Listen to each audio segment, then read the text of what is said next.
Lithia pressed her stone palm flat against the cathedral floor, feeling the geothermal pulse of the deep core. Beside her, Damon shifted his weight, his soft, organic heat radiating against her silicon-thick thigh. The amber light of the magnetic or pillars flickered across his face, highlighting the fragility of his mammalian skin against the jagged crystal backdrop. Something was moving beneath them, a rhythmic scraping that did not belong to the tectonic plates. 18 cycles ago, she chose him from the wreckage of a scout ship. Today, as the sovereign warden of the Gravoshi, she would choose him again, despite the mounting whispers that a human consort was a decorative liability. Others of her kind stood in the shadows of the mining cathedral, their skin as gray and unyielding as the surrounding basalt. They communicated in low-frequency seismic hums, vibrations that Damon could not hear but certainly felt in the marrow of his bones. To them, he was a blink of an eye, a creature that would wither and turn to dust before a single stalactite grew an inch. Your keeper bond will outlive its subject. A long grief you've chosen. The high minor vibrated, the frequency sharp and condescending. Lithia did not respond with a hum. She simply reached down and adjusted the thermal collar around Damon's neck, her heavy fingers moving with a delicacy that baffled her peers. She then channeled a fraction of her internal geothermal energy into the stone beneath his feet, warming the rock so his thin-soled boots would not bleed away his life. Silicon-based biology would require a solvent other than water, likely sulfuric acid or liquid methane. A silicon organism's blood would be magnetically active due to silicon's semiconductor properties, making it detectable by burrowing predators from kilometers away. This was the curse of her people. They were beacons to the hungry things of the deep. The high miner's mockery continued through the floorboards of the world. He is a pet, Lithia. When the tectonic parasites scent your magnetic pulse, will he bark at them? Or will you be too busy shielding his tiny frame to defend the core? Damon leaned against her stone shoulder.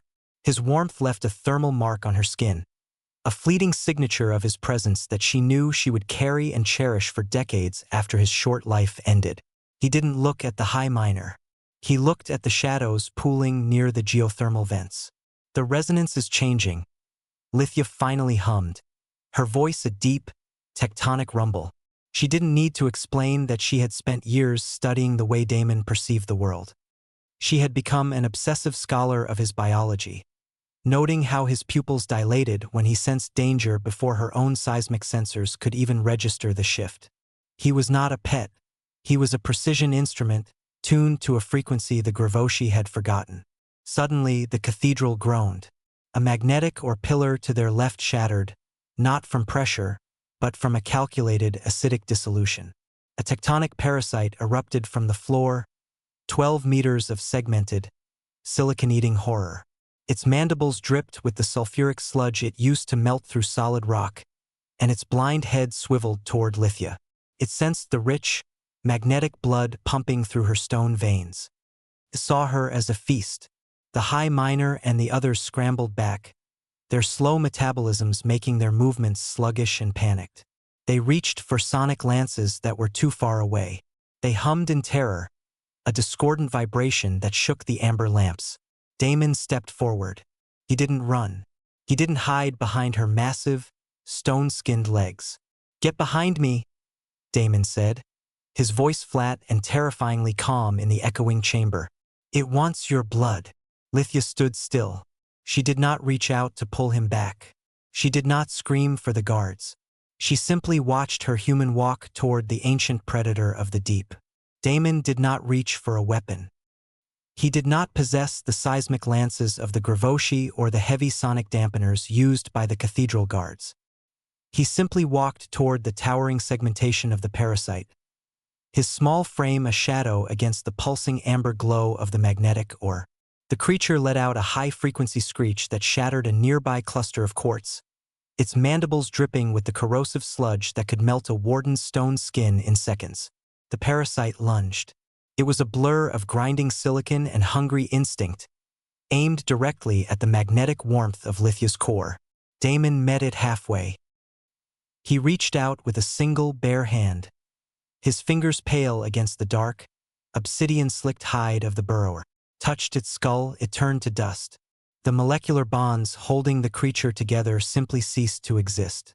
In a fraction of a second, the 12-meter predator was no longer a threat. It was a cascading waterfall of fine, gray powder that coated the cathedral floor in a silent shroud.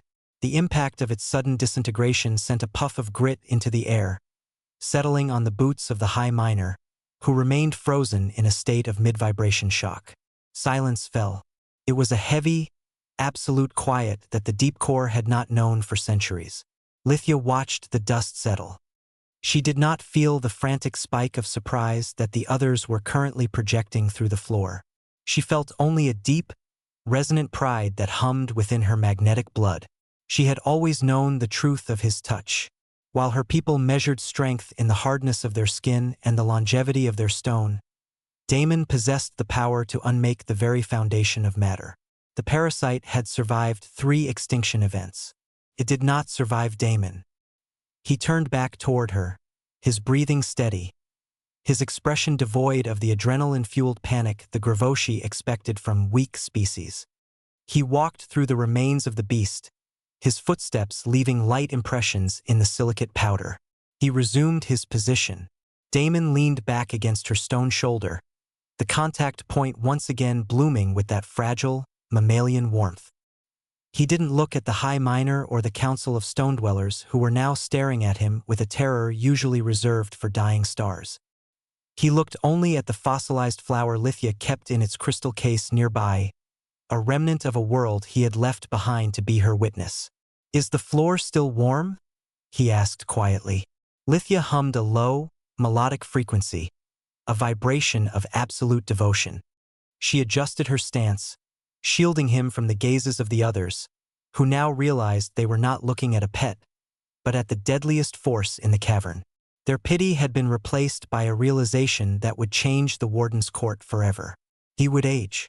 She would remember. Neither minded. She was the sovereign of the deep, and he was the silence that broke the world for her.